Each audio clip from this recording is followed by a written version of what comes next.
Hey guys, welcome back to GoDownsize, where we talk simplifying our lives and with that also money. Today we have Sarah with us and she has an amazing getting out of debt story. She did it single woman, very low income, and in only 3 years. So check out her story.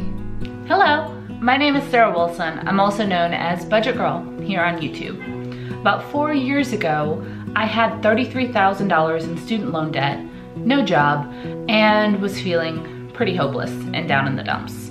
I was working as a newspaper reporter for about $26,000 a year and I got laid off.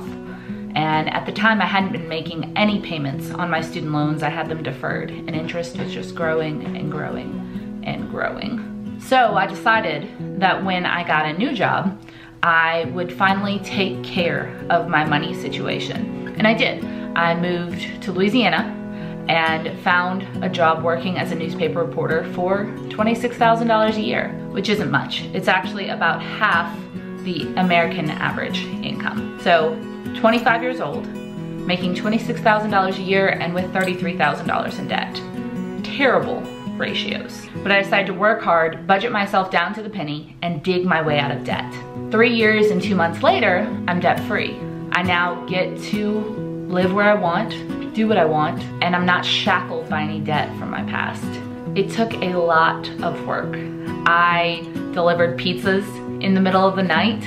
I cleaned apartments, walked dogs, did secret shopping. I lived on next to nothing, but every single bit of it was worth it because now I get to live a much better life. I also cataloged it. Every single step of the way, I picked up a camera and started broadcasting to YouTube with the amount of my debt in the title of every single video for all 3.5 years. So people could follow me along and see exactly how much I owed, how much progress I was making, and hold me accountable to what I said I was going to do. I wanted to do YouTube because I was a little afraid that my friends and family were really gonna get sick of hearing me talk about money. If I was going to really commit to it, I was gonna wanna share it with people. And when I was looking on YouTube, there was a financial community there. It was small, and it was also mostly families with multiple incomes, higher incomes than I was working with. There were no single people at the time, and there were no low income people trying to catalog their way out of debt. I figured if I wanted motivation like that, I might have to be the motivation. So I started vlogging. 2, 3, up to 5 times a week. I shared my best tips and tricks on how to save at the grocery store, on how to find cheap clothing options, on how to keep bills down, on how to make extra money. I even showed my budget every single month so everyone could look and see exactly how much I was making and exactly where every single one of those dollars was going. A lot of people actually said I was too transparent.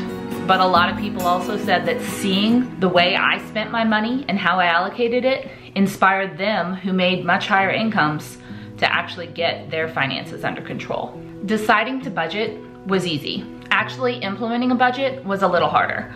There are a lot of different ways to do it out there, and none of them are wrong. You just have to figure out which way works best for you. For me, having an Excel type sheet, I actually use a Google Drive Excel spreadsheet, and typing all of my information into it every month worked the best. It was easily editable and I didn't have to stick to any categories that some program had decided my money should go by.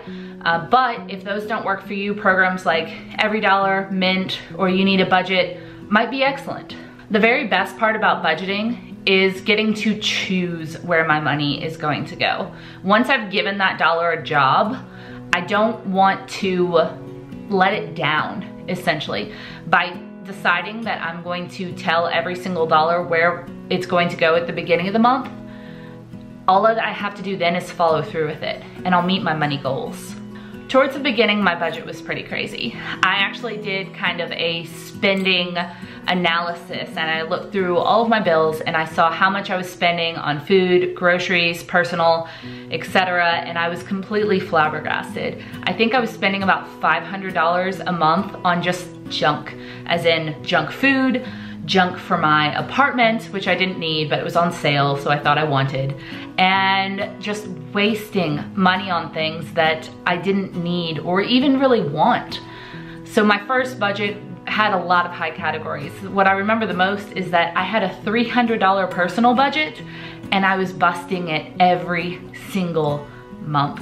Towards the end of my debt journey, I was giving myself $40 a month for personal budget, which included, you know, hair care, clothing, anything outside of groceries, gas, or food that I wanted had to come out of that category. So as you move along budgeting, it certainly gets easier for you to minimize your spending in areas, but you can't do it all at once. Don't try to go from spending $500 a month at restaurants to spending no money a month on restaurants, because that's going to be a very, very hard adjustment. My budget now, I would say, is just a little more loose. I'm still allocating more than 40% of my total income to savings because I'm currently saving for a fully funded emergency fund, but I also give myself about $200 a month for personal spending and about $110 for restaurant. And I've also increased my grocery budget just a little bit so I can eat a little bit better. But that is the benefit of being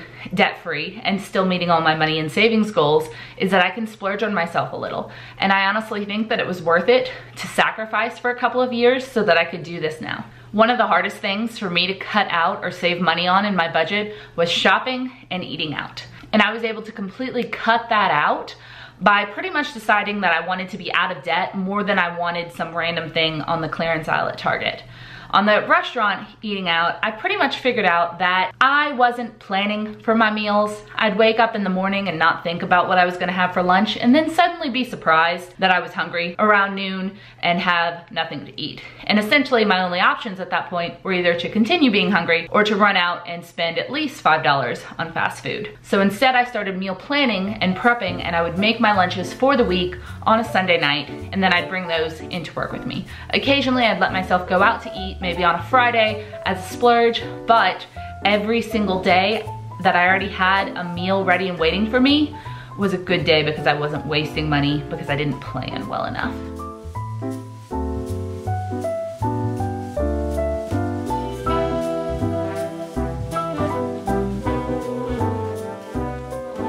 Some of my best frugal tips include meal planning, so you don't eat out every day. 2, making an actual budget and allowing that budget to have just a little bit of fun money in it, or personal money, so that you don't feel stifled by it.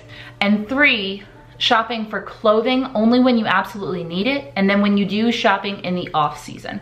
I bought and still continue to buy most of my wardrobe during Black Friday sales and at end of the season clearances. So that's when clothes are heavily, heavily discounted, and I don't particularly care if I'm not gonna wear them for 6 months. If I get a sweater for $3 like I did not that long ago during summer and now it's winter, I can pull it out now and it feels like a whole new piece. I'd love for people to know that no one's gonna come in and fix your money situation for you. That was something that was really hard for me to kind of come to grips with myself when I was unemployed and didn't have any money coming in and all of this debt weighing on me. I kind of kept expecting for some windfall to happen or for someone to come in and save me. Not that that had happened before in my past, but I was just expecting it to.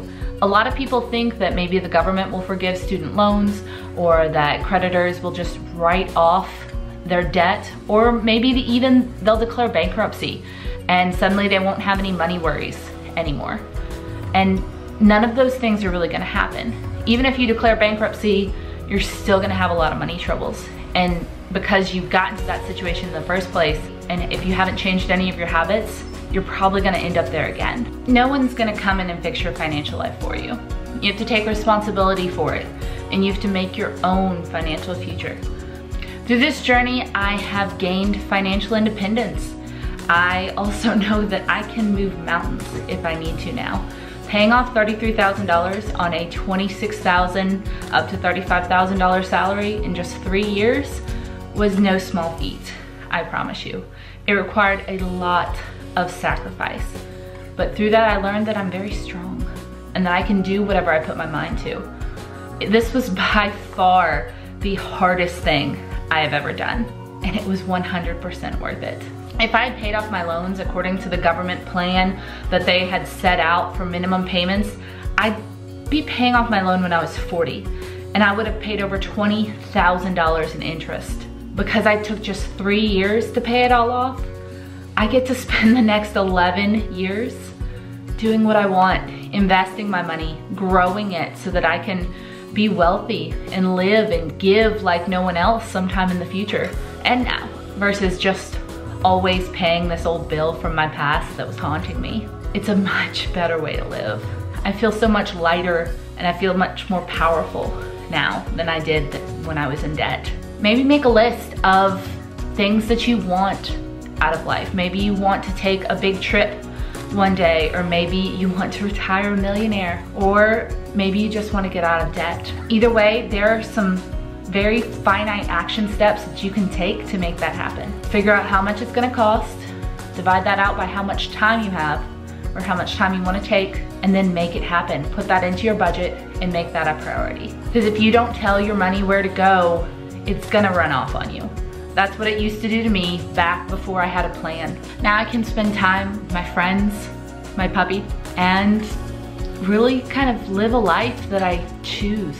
If you would like to see my full journey out of debt and now into a rich future, you can check me out on youtube.com/BudgetGirl. I'm also on Instagram, Facebook, Snapchat, and Twitter at GoBudgetGirl, where I share frugal daily living tips. It was nice to meet all of you. Goodbye.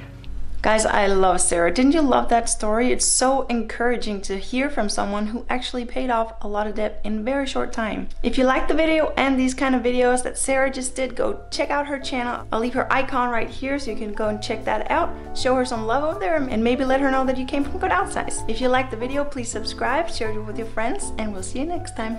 Bye!